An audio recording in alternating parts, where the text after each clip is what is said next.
Hi, good morning and welcome to our meditation. Today is the 29th of October, and I would like to finish the meditation on Proverbs chapter 15 verse 28. The heart of the righteous weighs its answers.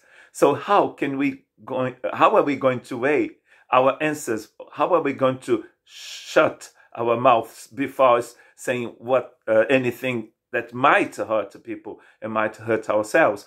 I would like to share with you the importance of letting Jesus speak first, and let Jesus be the last one to speak in your life as well.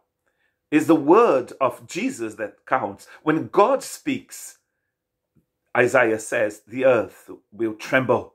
But when I speak, the earth won't tremble at all. And sometimes it will bring more confusion than anything else.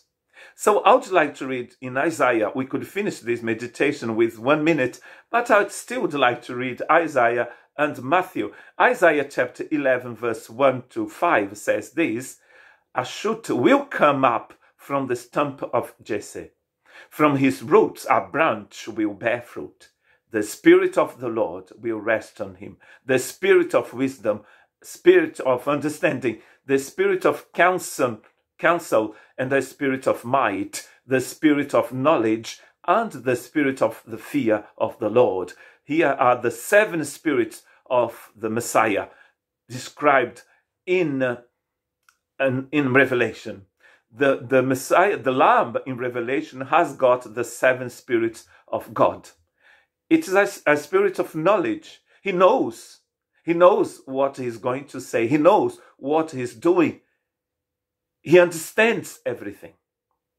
That's the spirit that the Lamb has in Revelation. And it comes from Isaiah chapter 11, this messianic text. He will delight in the fear of the Lord. He will not judge by what he sees with his eyes, or decide by what he hears with his ears. He will know, he will understand. He will see the heart of the conflict, the heart of the situation. Verse 4 says, with righteousness he will judge the needy. With justice he will give decisions for the poor of the earth. He will judge with justice. And the Revelation says that he is the faithful witness. He knows what he's doing, and he's faithful to the truth that comes from God. Righteousness will be his belt, and faithfulness the sash around his waist. So that's the Messiah. That's our Jesus. He should have in your life the last decision, the last word. He is the one who should speak first and who should speak last in your life. When he does, when you let him do so, your life will have a meaning. And that's actually one of the reasons why Revelation was written, is to show people the truth about the Jesus they followed. That's why we call it Revelation, and it's called the Revelation of Christ. That's how the book starts, the revelation of Christ. Because when you see Christ, you understand things. You see the meaning, the real meaning of your life. Matthew chapter 22 has a very interesting text. At the end of that chapter, Matthew said, no one could say a word in reply, and from that day no one dared to ask him any more questions.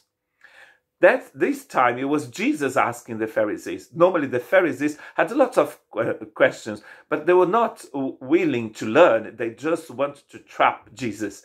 But here in Matthew chapter 22, Jesus asked the Pharisees in verse 41, while the Pharisees were gathered together, Jesus asked them, "What do you think about the Messiah? Whose son is he?" "The son of David," they replied. He said to them, "How is it then that David, speaking by the Spirit of God, calls him Lord? For he says, 'The Lord said to my Lord, sit at my right hand until I put your enemies under your feet,'" says Jesus, quoting the Psalm 110, which is the text that is quoted the most in the New Testament, a messianic text. If then David calls him Lord, how can he be his son? No one could say a word. And then Jesus had the last word here, because he is the son of David in his humanity, but he is Lord of all. He's the Lord of lords and the King of kings. So I pray that Jesus will have the last word in your life, because he has the last word in the whole of the universe. God bless you.